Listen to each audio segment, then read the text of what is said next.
সুপ্রিয় ভিউয়ার্স, আসসালামু আলাইকুম। সবাইকে আবারও স্বাগত জানাচ্ছি। নতুন আরেকটি ভিডিও নিয়ে হাজির হলাম। তো দর্শক, আজকে আমি দেখাবো কিভাবে টবে ধনিয়া পাতা চাষ করতে হয়। তো ভিউয়ার্স, আজকে আমি টবে চেঞ্জ করে আমি আজকে ফ্যানের ঢাকনা নিয়েছি। তো এটার ভিতরে আমি আজকে ধনিয়া পাতা চাষ করব। তো ভিউয়ার্স, তার আগে আমরা একটা মশারি বা একটা নেট আমরা দিয়ে দেব উপরে, ঢাকনাটার উপরে দিয়ে তারপরে আমরা কোকোপিট এবং বায়োডার্মা এবং জৈব সার মিলিয়ে আমরা এটাকে ভরাট করব, মোটামুটি আকারের ভরাট করব। তো ভিউয়ার্স, আপনারা দেখতে থাকেন, খুব গুরুত্বপূর্ণ একটি ভিডিও। পরিমাণ মতন আপনারা দিবেন, কারণ ধনিয়া পাতার জন্য বেশি পরিমাণে আপনার প্রয়োজন হয় না।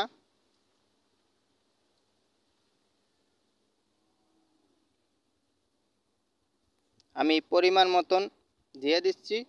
তারপরে আপনারা ধনিয়া পাতা পরিমাণ মতন আপনারা বপন করবেন,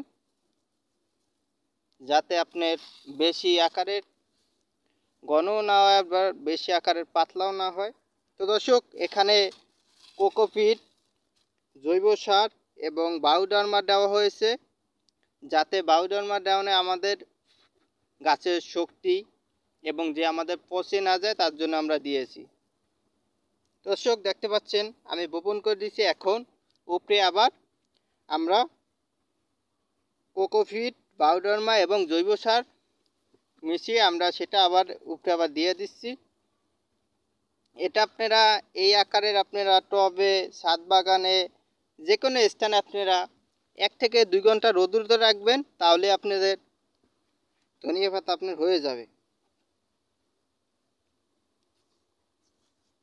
তো ভিউয়ার্স, দেখতে পাচ্ছেন আমার এখন হয়ে গেছে পুনরায়। তো ভিউয়ার্স, আপনি যদি এরকম চাষ করতে পারেন তাহলে অনেক সফলতা পাবেন, কারণ এখন বর্ষা সময় আপনারা মাটিতে ধনিয়া পাতা তেমন হয় না।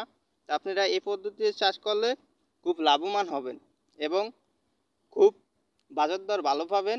এরকম আপনারা চাষ করতে পারেন, বা আপনারা পরিবারের চাহিদার জন্য আপনারা এরকম চাষ করতে পারেন। তো ভিউয়ার্স, আমি এখানেই বিদায় নিচ্ছি। আল্লাহ হাফেজ, আসসালামু আলাইকুম।